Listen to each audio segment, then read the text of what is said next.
Ever try to like buy a coffee while also desperately needing a new laptop? Tough choices, right? Definitely. But that's like economics in a nutshell. It's about limited resources and, you guessed it, choices. So get ready to dive into U2 econ basics. We're going to unpack the whole dismal science thing. Yeah, dismal science. Kind of funny, right? But also kind of true. Not Yeah, always the most cheerful subject. totally. But that's why we're here, to make it, fun. So what's the deal with economics being dismal? Well, it all boils down to one kind of bummer concept, scarcity. We've got like infinite wants, but finite resources, time, money, energy, Yeah. never enough to go around. Right, like trying to choose between a vacation and fixing your car. Ugh, classic economics problem. Right. Exactly. And every choice, even small ones, creates ripples. Yeah. Someone benefits someone else. Not so much.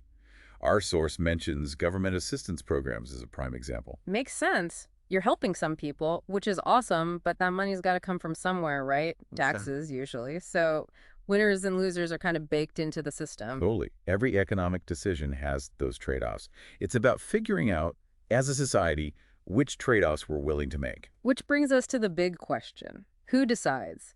Who gets to call the shots on how we use those limited resources? Well, that's where economic systems come in. You've got your free markets, where it's mostly individuals and businesses making the calls. Then there's more centralized systems like socialism, where the government has more say.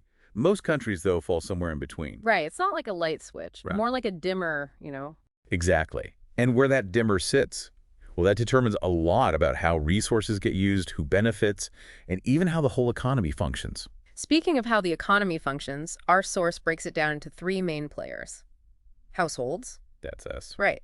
Then you've got firms, the companies making and selling stuff, and finally the government, making sure everyone plays nice. Ideally, at least. And these guys aren't just chilling in separate silos. It's more like a three-way dance.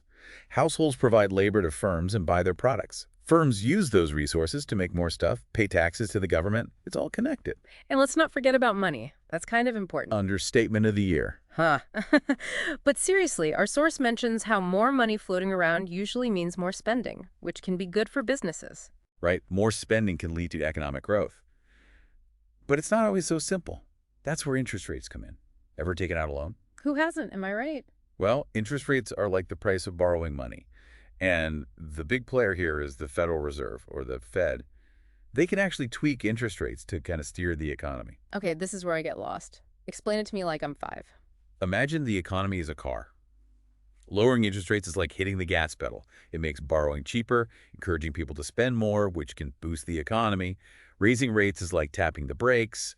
It slows things down to prevent things from getting out of control. So the Fed is basically like the economy's chauffeur, trying to find that sweet spot between going too fast and stalling out. Pretty much. And knowing how those interest rate changes work can help you make smarter financial decisions.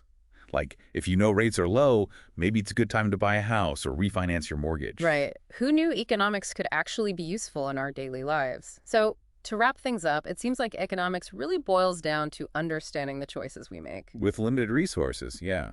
And those choices, they happen at every level, from government policies down to what you pick for lunch today. So true. And that brings us to a final thought for our listeners. What trade-offs are you willing to make? What matters most to you?